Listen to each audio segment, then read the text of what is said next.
कि नहीं ढंग से देखने आ रहे हैं? नहीं, यहाँ जाते थे ना, पार हो जाते थे तो कागज लीजिए सर, सब्जी मंडी है ऐसे बोलते थे। क्या बोलेंगे, छोड़ दिए, कैसे कैसे देखते देखते खाली लिखते हैं। नमस्कार, आप देख रहे हैं झारखंड जोश और मैं हूँ श्रुति परमार और इस वक्त मैं मौजूद हूँ झारखंड की राजधानी रांची में सबसे बड़े अस्पताल रिम्स में। और आप मेरे पीछे देख रहे हैं कि रिम्स की अस्पताल की हालत कितनी खस्ती है। यहाँ लोगों को लोगों के लिए बेड तक अवेलेबल नहीं है। लोग अपने इलाज कराने के लिए कहीं ना कहीं बाहर जो गलियारा होता है उसमें अपने बेड लगाकर इलाज करवा रहे हैं। ऐसे में हमारे जो स्वास्थ्य मंत्रालय है उनका कहना है कि हम कोविड से लड़ने को तैयार है। जी हाँ, उनका कहना है जो कोविड बढ़ते जा रहा है, कोविड जो अभी महामारी जो कुछ दिन पहले ख़त्म हुआ था वो फिर से एक तरीके से हमारे दरवाजे पे दस्तक दे चुका है और वो दिन प्रतिदिन बढ़ते ही जा रहा है। भारत में भी उड़ीसा और गुजरात में 185 केसेस आ चुके हैं। तो दिन प्रतिदिन जिस तरीके से कोविड बढ़ते जा रहा है, ऐसे में अगर रिम्स अस्पताल का अभी ये स्थिति है तो बाद में क्या स्थिति रहने वाली है। लोगों को यहाँ पर ढंग से बेड तक नहीं दिया जाता है। जैसा कि आप देख रहे होंगे कि किस तरीके से यहाँ पर गलियारी में जो हमारा वार्ड के बाहर में जो एरिया होता है बालकनी का, वो एरिया में लोग अपना बेड लगाकर इंतज़ार कर रहे हैं कि कब उनका नंबर आएगा और वो अपना इलाज करवाएंगे। हाँ, हम बात में हमें देख के पता चल रहा है कि स्वास्थ्य मंत्रालय कहीं ना कहीं हम लोगों को झांसा देने का बात कर रहा है, झांसा दे रहा है कि कोरोना जैसे महामारी से वो लड़ने को तैयार है। यहाँ आम रोज़ की जो बीमारियाँ हैं उनसे भी लोग अस्त व्यस्त है और उसका इलाज कराने के लिए भी यहाँ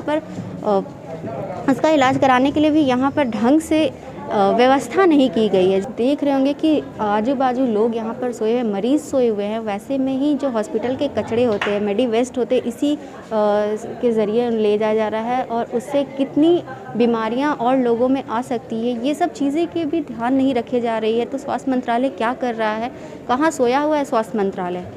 और कोरोना जैसा महामारी से लड़ने की बातें कर रही है सरकार, जब आम जनता की आम परेशानियों से वो लड़ नहीं पा रही है तो फिर किस तरीके से वो कोरोना जैसा महामारी से लड़ने वाले हैं।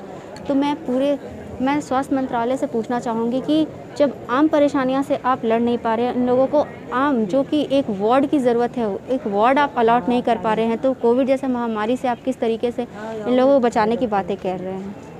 तो अब यहाँ की आम जनता से जानने की कोशिश करते हैं कि क्या कुछ परेशानियाँ वो यहाँ पर परेशानियों से जूझ रहे हैं और क्या कुछ यहाँ का व्यवस्था जो अस्त व्यस्त है उसको लेकर के हम बातें करेंगे। मेरा नाम आफ्ताब हुआ जी, आप यहाँ हम लोग हरदगा जिला से आए हुए हैं। हमारे यहाँ जो रिलेटिव है वो हैं यहाँ पे, तो मतलब 1 महीना से यहाँ पे पड़े हुए हैं। इन लोगों को बेड अभी तक नहीं मिला है। मतलब बहुत सारी समस्याएं हैं यहाँ पर पूरा लाइन में, मतलब कहीं पर किसी को बेड नहीं है। बहुत ही दिक्कत है, ना डॉक्टर है ना मरीज है। मतलब यहाँ पर कोई किसी को देखने वाला नहीं है। मतलब इलाज यहाँ 1 महीने से आप यहाँ पर हैं लेकिन इलाज ढंग से नहीं हाँ, इलाज ढंग से नहीं हो पा रहा है। तो यहाँ के जो कर्मचारी लोग हैं उन लोगों से आप लोगों ने बात करने की कोशिश की? हाँ, बात किए, लेकिन मान लीजिए अभी जांच का विषय था तो जो 2 जांच था, वो जांच के लिए भी मतलब हम लोग को 2 दिन का टाइम दे दिया गया।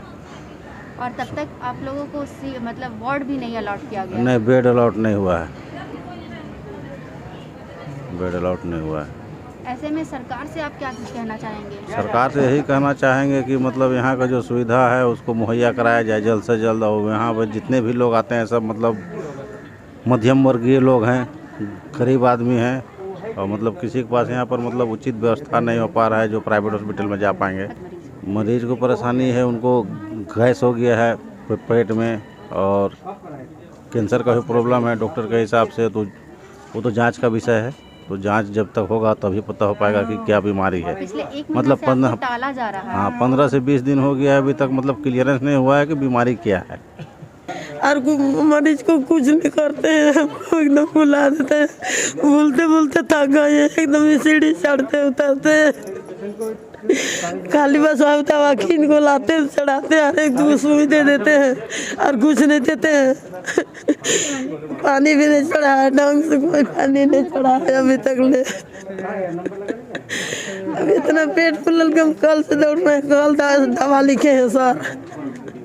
कोई डॉक्टर भी नहीं ढंग से देखने आ रहे हैं? नहीं, यहाँ जाते थे ना, पार हो जाते थे तो कागज लीजिए सर, सब्जी मंडी है ऐसे बोलते थे।